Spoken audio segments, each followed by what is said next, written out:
परमेश्वर ने आपके लिए एक प्लान रखा, आपको मालूम होना चाहिए, हाँ या ना। अपने पड़ोसी को बोलो डिस्ट्रैक्ट नहीं होना, क्योंकि परमेश्वर ने तुझे एक काम दिया करने के लिए। अपनी डेस्टिनी, अपनी मंजिल की पूरी ऊंचाई तक पहुंचने तक अपना ध्यान नहीं हटाना और उसके बाद भी नहीं हटाना। आमीन। सुनो ध्यान से, आपको डिस्ट्रैक्ट नहीं होना अगर आप ये चाहते हो कि परमेश्वर आपके जीवन में वो काम कर सके जिसके लिए आप बुलाए गए। हालेलुया। कभी फौजी देखा है? फौजी देखा है कि नहीं? कैसा होता है वो? पहली बात, आपने कभी फौजी को ऐसे लड़ते देखा है? ये बंदूक उठाई और ये बाल सेट किए, हाँ, कि पता लगे बंदूक ज्यादा लाट के आ गई है तो फिर वो सेट कर रहा है अपनी लाट। हाँ, देखा कभी ऐसा फौजी? फौजियों के बाल कैसे होते हैं? उनको फौजी कट बोलते हैं, छोटे छोटे कर देते बाल। क्यों? ताकि जब ये बंदूक लेके जाए इसके बाल आगे उगे ना आए, इन्हें बाल सेट करने के चक्कर से मथे से गोली खाती होवे। हाँ, डिस्ट्रैक्ट नहीं होना। डिस्ट्रैक्शन से अच्छा यह है उसके बाल काट दिए जाएं। यीशु मसीह ने कहा अगर तेरा पांव तुझे ठोकर दे, काट के लंगड़ा होके तेरे राज्य में प्रवेश कर जा।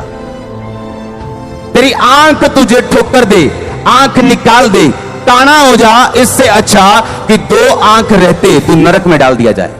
वो आंख आपका भाई भी हो सकता है, आपका बेस्ट फ्रेंड भी हो सकता है, आपकी गर्लफ्रेंड हो सकती है, आपका बॉयफ्रेंड हो सकता है जिससे आप प्रेम करते हो।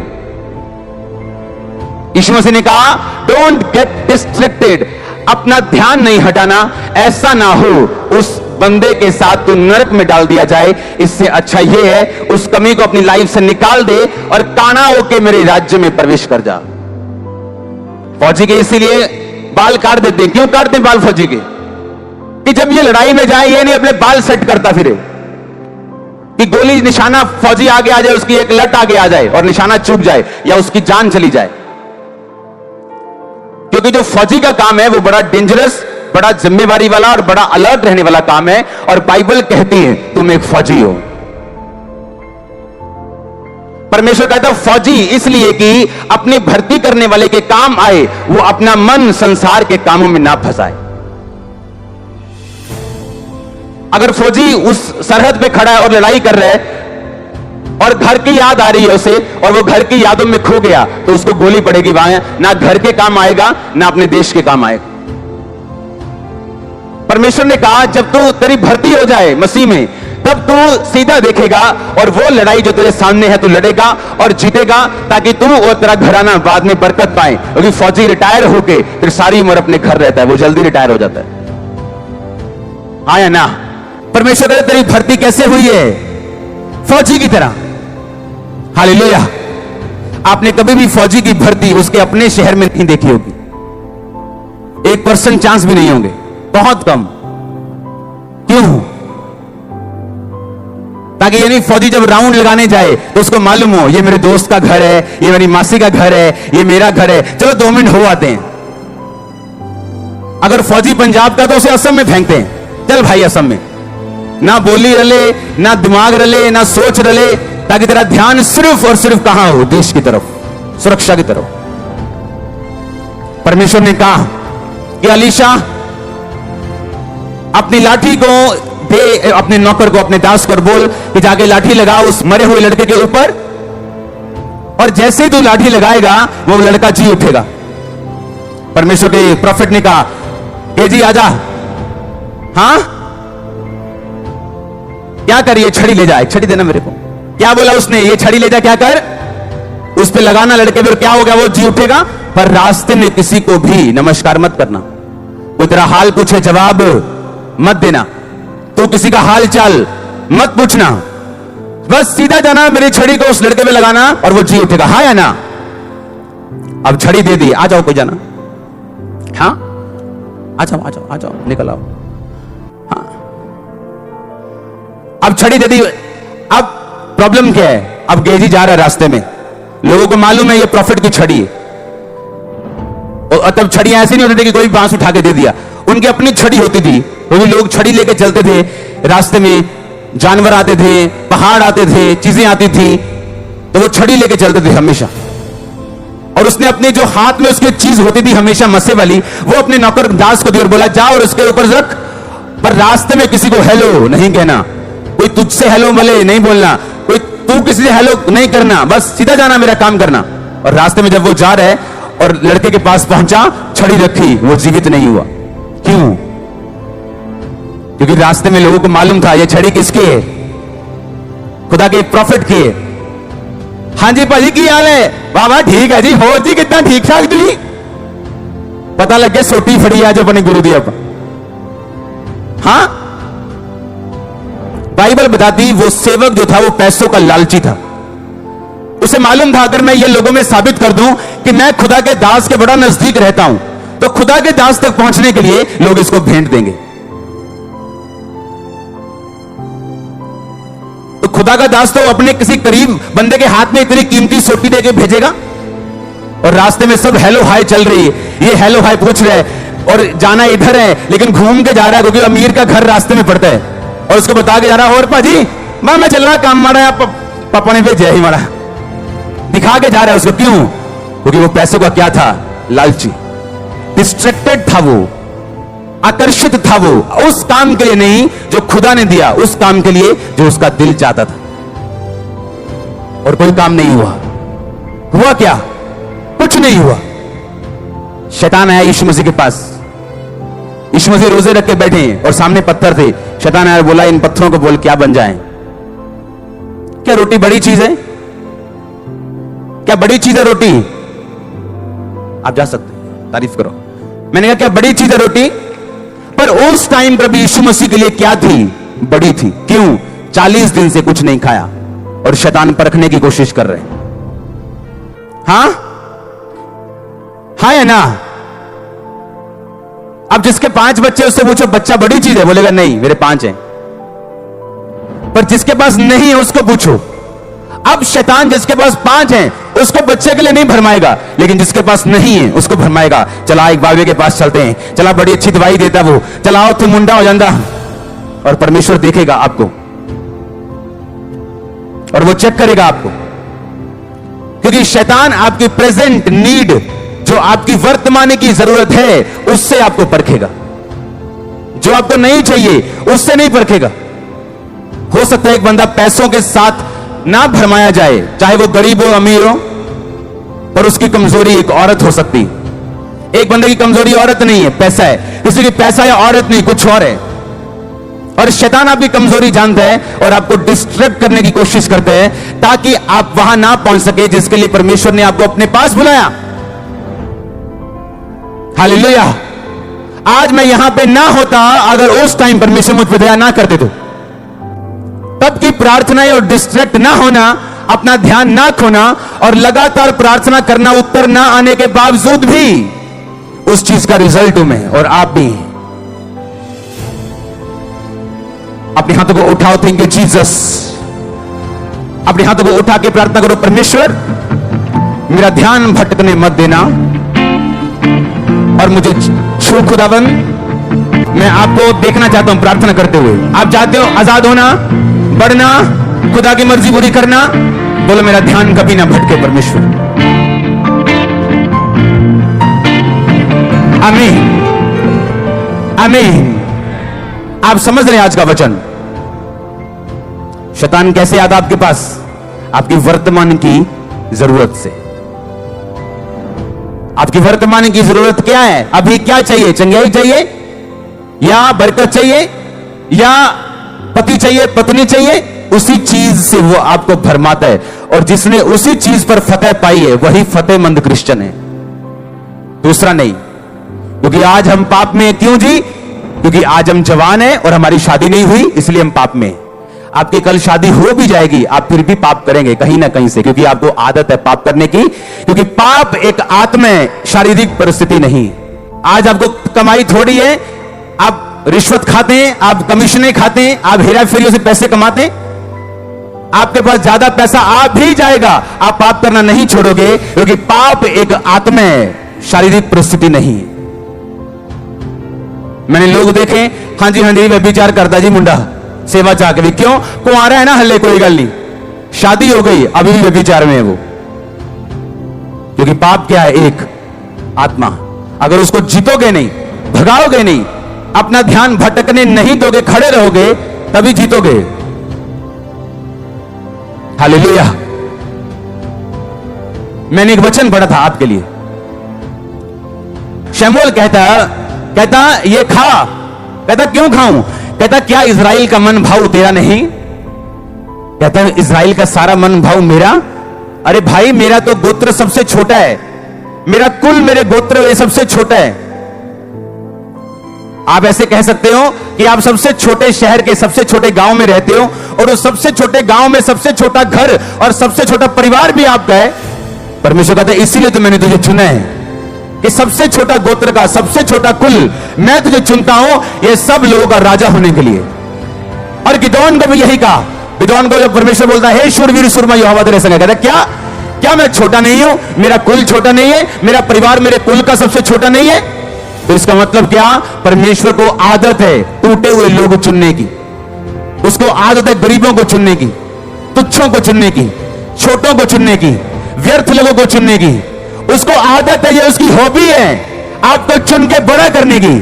पर आपको डिस्ट्रैक्शन होती है। क्यों? आपको लगता नहीं मैं अनपढ़ हूं, किसी को लगता नहीं मैं तो बहुत छोटी हूं, किसी को लगता नहीं मुझसे क्या होगा, मैं तो कुछ भी नहीं हूं।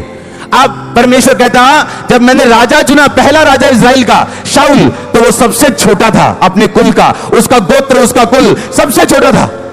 जब गिदोन को चुना तो वो सबसे छोटा था।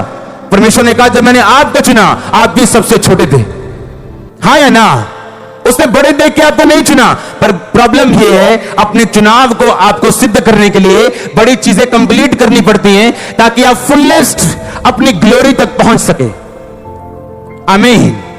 फुलेस्ट मसीह लाइफ को जीने का मजा अगर लेना चाहते हो, हां, मसीह लाइफ की एक बड़ी खूबसूरती है जो दुनिया की किसी चीज में नहीं। इसकी खूबसूरती यह है कि जैसे जैसे आप मसीह में बढ़ते जाएंगे, आपकी लाइफ ब्यूटीफुल के बाद ब्यूटीफुल होती जाएगी। आपको डिस्ट्रैक्ट नहीं होना। लोग क्या कहते हैं? आपका दोस्त आ सकता है आपको डिस्ट्रैक्ट करने के लिए, आपका ध्यान भटकाने के लिए। आपका करीबी आ सकता है आपका ध्यान भटकाने के लिए। पतरस कहता यीशु मसीह, छिड़का उसको, छिड़क लगाई यीशु मसीह को। कहता खबरदार जो आज के बाद बोला मैं क्रूस उठाऊंगा, तेरे साथ कभी ऐसा ना हो। यीशु मसीह ने कहा शैतान मेरे सामने से दूर हो, तो मेरे लिए ठोकर का कारण, क्योंकि मैं पैदा ही क्रूस उठाने के लिए हुआ हूं। और यीशु मसीह ने आपको भी यही कहा, अगर तुम उसके चेले हो, अपना क्रूस उठाओ और मेरे पीछे आओ। अपना क्रूस उठाओ, अपने आप का इनकार करो। अगर अपने आप का इनकार कर दोगे तो शैतान तुम्हें भरमाएगा नहीं कि देख तू चंगा नहीं हुआ, देख तेरा भी बेबी नहीं हुआ। No no no no. अगर आपने अपने आप का इनकार कर दिया, आप भरमाए नहीं जा सकते। आपकी इज्जत परमेश्वर की, आपकी बेइज्जती उसकी, आपका जीना उसका, आपका मरना उसका। वो आपका ध्यान रखेगा, जबरदस्त ध्यान रखेगा। हालेलुया। अपने पड़ोसी को बोला तेरा ध्यान भटकने ना पाए। अगर तो उस मंजिल तक पहुंचना चाहता जो खुदा ने तेरे लिए रखी। आमीन। आप तैयार हैं उस तक पहुंचने के लिए कि नहीं? आपका ध्यान भटकना नहीं चाहिए। आमीन। आपका ध्यान भटकना नहीं चाहिए। मैंने कहा आमीन। ऊंचा आशीष, ऊंची चर्च। आपका ध्यान भटकना नहीं चाहिए। अगर जीतना चाहते हो, शर्मिंदे नहीं रहना चाहते, फलवंत रहना चाहते हो, दुश्मनों के मुंह को बंद होते देखना चाहते हो, आपकी ब्लेसिंग सबसे बड़ा जवाब है लोगों को। आपकी ब्लेसिंग, आपका फ्रूट, आपका फल सबसे बड़ा जवाब है। मैंने कहा आमीन। ऊंचा आशीष, ऊंची चर्च। क्या आप छोटे हैं, क्या कमजोर हैं, या बीमार हैं, क्या है? यीशु मसीह ने कहा क्या तू नहीं जानता मैं तुच्छों को चुनता हूं? मैंने जगत के निर्बलों को चुन लिया ताकि बलवानों को लज्जित करें। पर कहता अपने चुनाव को, अपने चुन लिए जाने को सिद्ध करता जा, परफेक्ट करता जा। तेरी आंख ठोक कर दे, निकाल के काना होकर प्रवेश कर। टांग ठोक कर दे, लंगड़ा होकर प्रवेश कर। भाई इससे अच्छा ये है अपने दोस्त के बिना स्वर्ग में चले जाओ कि अपने दोस्तों के साथ नरक में जाने से अच्छा है। हालेलुया। आप कैसे इमेजिन कर सकते हैं एक फौजी जिसकी भर्ती घर से दूर की जाती, इसके बाल काट दिए जाते हैं, जिसका ध्यान बुरी तरह से सरहद पे लगाया जाता है। क्यों? ताकि वो मरे ना, अपने देश के काम आए। सिर्फ ऐसा ना हो ना अपने देश के काम आए ना अपने घर के काम आए। धोबी का कुत्ता ना घर का ना घाट का। क्रिश्चियन लोग ऐसे नहीं होने चाहिए। आमीन। ये नहीं भर्ती मसीह में हो गई और ध्यान अभी शैतान की तरफ और ध्यान अभी गंदे कामों की तरफ। इसलिए परमेश्वर ने फौजियों की एग्जांपल दी बाइबल में कि फौजियों से सीखो कि जो फौजी भर्ती होता है तो भर्ती करने वाले को वो प्रसन्न करता है, अपना ध्यान संसार के कामों में नहीं लगाता। हालेलुया। उसके बाल छोटे छोटे होते, क्यों? ताकि बालों की तरफ ध्यान ना हो, सिर्फ गोली मारने पे ध्यान हो। आप बिना फोकस लगाए मसीह में जीत नहीं पाएंगे, और अगर जीते नहीं, फल नहीं लेके आएंगे तो शर्मिंदगी होगी, रिजल्ट अच्छा नहीं आएगा तो इंसल्ट होगी। लिखा हन्ना और पनिन्ना दो थी। हन्ना बड़ी थी, नाम दूसरे नंबर पे आता था, क्यों? फल नहीं था। जब इंसान में फल नहीं होता तो उस घर का बड़ा भाई छोटे भाई की तरह जीता है, और छोटा भाई जो अमीर है बड़े भाई की तरह जीता है। हाँ या ना? तो फल लेके आना यह आपकी जिम्मेवारी बनती।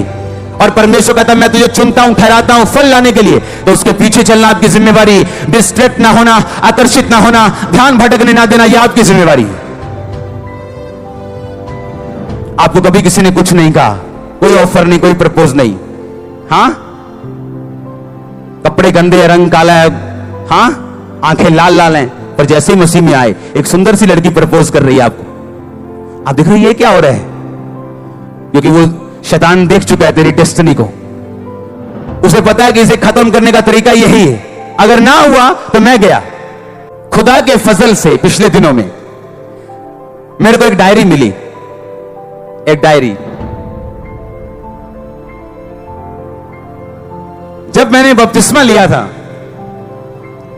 वहां से मुझे एक डायरी भेजी गई जहां पे मेरा नाम लिखा था पंजाबी में, अंकुर पहला। सुनो ध्यान से, है मेरे पास डायरी, घर पड़ी, मैं लेके आऊंगा अगले हफ्ते। उसमें नाम लिखे 10। अगर उन 10 में आज मैं चेक करूं, 10 में तो सिर्फ 5 लोग मसीह में, 5 नहीं। मैं था, मेरा भाई एक और जन था, वो भी मसीह में, उसका परिवार मसीह में। 2 जन थे जो बैक हो गए, एक लेडी थी बैक हो गई। क्यों? उसके भाई जो थे मसीह में नहीं थे, भाइयों ने प्रेशर डाला, धीरे धीरे मसीह में चलती रही, नहीं मैं नहीं आऊंगी, मैं मसीह में हूं, मैं मसीह में हूं। धीरे धीरे प्रेशर डालते गए। एक दिन खुदा ने अगर कोई बात का जवाब नहीं दिया तो शैतान तो पीछे से जोर लगा ही रहा था 10 साल से, वापस चली गई, अपने लड़के को वापस ले गई। और लड़का वापस क्यों गया?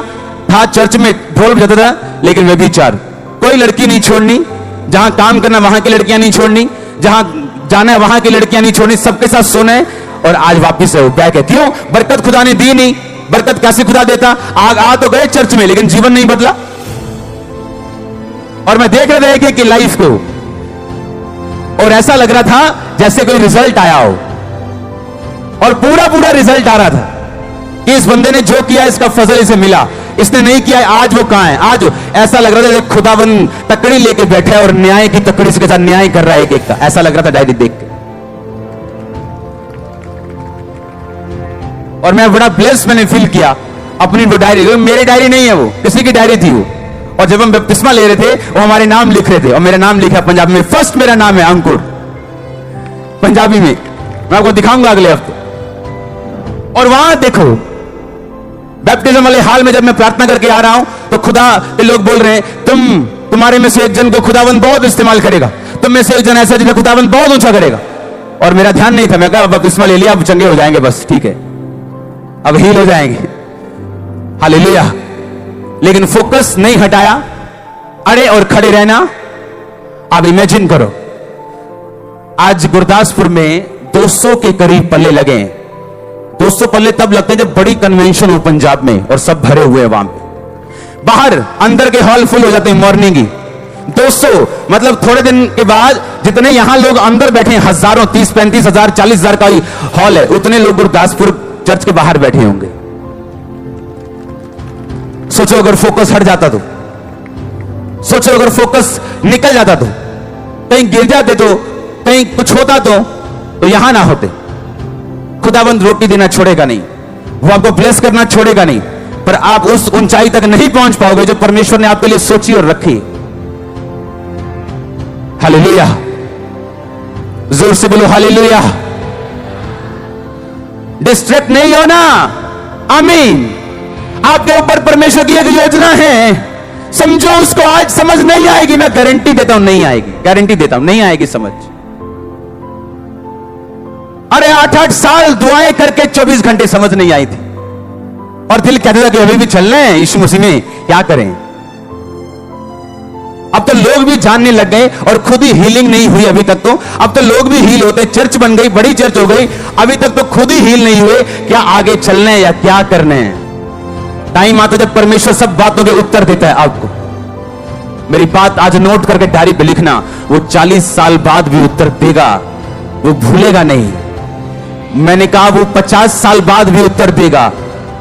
आपकी प्रार्थना डायरियों पे लिखी गई है, स्वर्गीय डायरीज पे, वो भूलेगा नहीं, भूलेगा नहीं, वो भूलेगा नहीं। मैंने कहा आप बरकत पाना चाहते हैं, लेकिन ध्यान कभी इधर है, कभी उधर है, कभी इधर है, कभी उधर है, कैसे मिलेगी बरकत? शराबियों की तरह तो भाग रहे, कभी इधर कभी इधर। सीधा क्यों नहीं चलते यार तुम? प्रॉब्लम क्या है? हाँ, बिना टेस्ट के कोई भी टेस्टिमनी नहीं है, बिना मैस के कोई मैसेज नहीं है। हालेलुया। कोई टेस्टिमनी नहीं बिना टेस्ट के। आप डिस्ट्रैक्ट हैं, आपके दुख आपको, आपका ध्यान हटा रहे हैं प्रभु से। आप बने नहीं हो सेवा के लिए। आप नहीं जानते सेवा के पीछे का राज क्या है, आप नहीं जानते उसके पीछे की कहानी क्या है। हालेलुया। एक सफल क्रिश्चियन, एक स्टैंड लेने वाला, एक चट्टान की तरह खड़ा रहने वाला क्रिश्चियन किन चीजों से निकला है आप नहीं जानते हो। आपको सिर्फ उसकी ग्लोरी दिखती है, स्टोरी नहीं।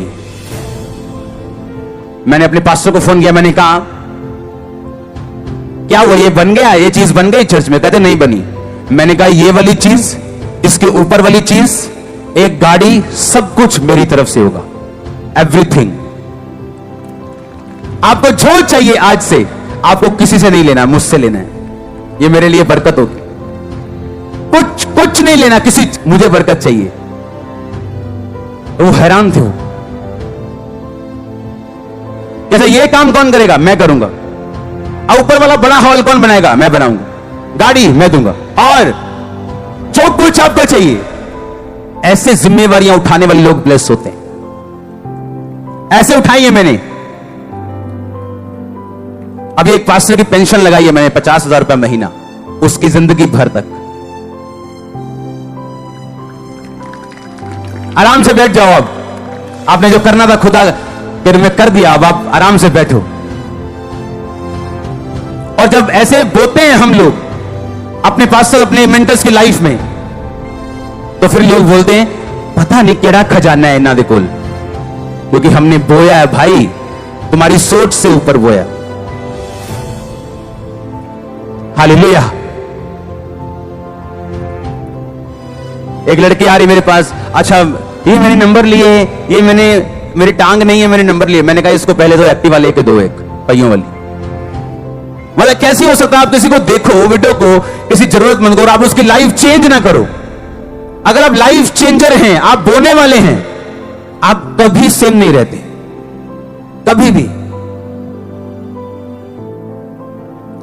ये वो लोग हैं चर्च में जिनको पैसे का लालच नहीं, जो बोने वाले लोग हैं। हालेलुया।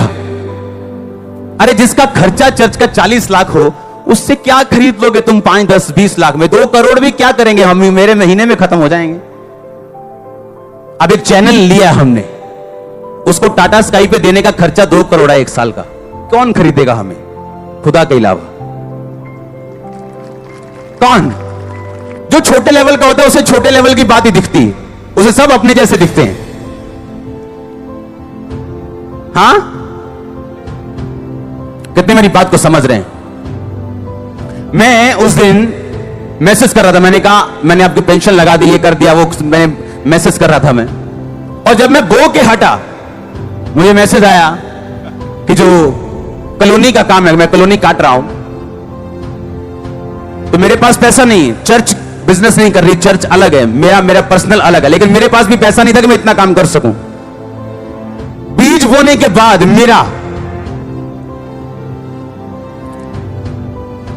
रात को एक मैसेज मैं कर रहा था, मैंने कहा मैं आपको 14 लाख कुछ हजार बीज बो रहा हूं। आप जब बीज ही छोटा होगा तो आशीष भी क्या होगी? जब बीज ऐसा है कि आप फाड़ रहे हो शैतान का गला, खत्म कर रहे हो उसको।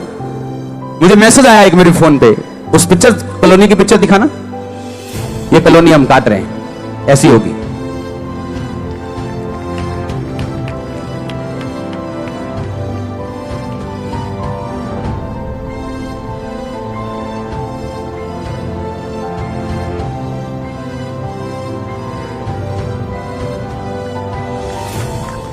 आप बोल रहे हो कि जब आप बोएंगे तब आप क्या करेंगे? काटेंगे। आज लोगों को खामरा चर्च की बरकतें नजर आती, पर जो खामरा चर्च पीछे करता है वो नजर नहीं आता, क्योंकि आपको बोल के हम बोते नहीं, आपको बोल के बताते नहीं है कि इतने पैसे हमने बोए हैं। आमीन। मेरा खर्चा रहे साइड पे, काम रहे साइड पे, जो मेरी तली में आता है उसका 10वां हिस्सा पहले साइड पे जाता है। वो चर्च का हो, वो मेरा हो, वो किसी का हो, जो पैसा इधर आ गया पहले तो उसका टाइट खत्म करो। टाइट से थोड़ा ज्यादा होता है वो, मैं रिस्क नहीं लेता हूं, थोड़ा ज्यादा होता है टाइट से। विडोज का अलग, ऑर्फन्स का अलग, हेल्प अलग, लोगों के ऑपरेशन अलग, सब कुछ अलग।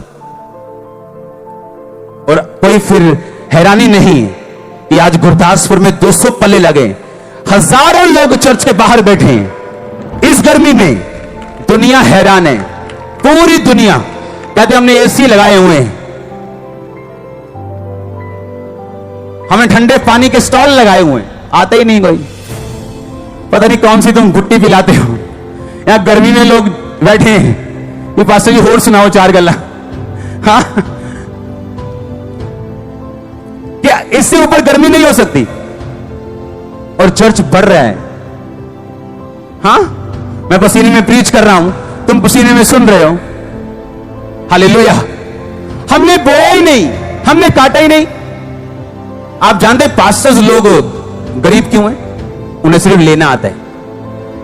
पास्टर्स को इतने पैसे दे जाओ, साउंड लेना है इतने दे जाओ, दरी लेनी इतने। उनको यह नहीं मालूम लो खुदा के काम के लिए, पर अपनी लाइफ से और चर्च से टाइट देना कभी मत छोड़ो। हालेलुया।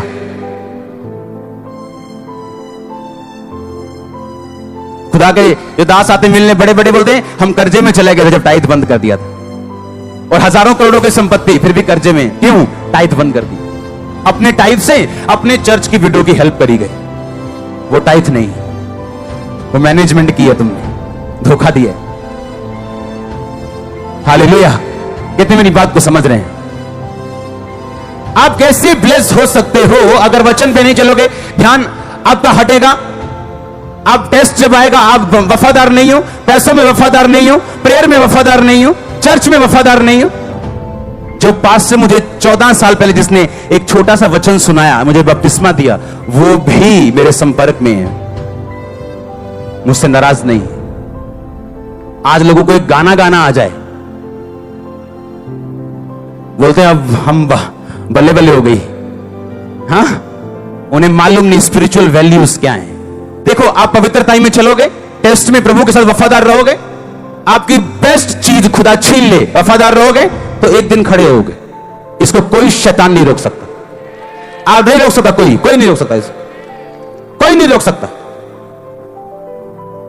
हालेलुया। क्या टेस्ट आने से वफादार रहोगे? कहता खुदावन, अच्छा खुदा के दास, मुझे तेरा मसा चाहिए, तेरे जैसी चर्च चाहिए, बरकत भी चाहिए। कहता खुदा तुझे बहुत सारी मुसीबतें दे। कहता है, कहता ये नहीं चाहिए, कहता इसके अलावा कोई हल नहीं। आमीन। परमेश्वर के वचनों को सुनने के लिए हमारे चैनल को सब्सक्राइब कीजिए और हमारी लेटेस्ट वीडियो सबसे पहले देखने के लिए बेल आइकन को प्रेस कीजिए।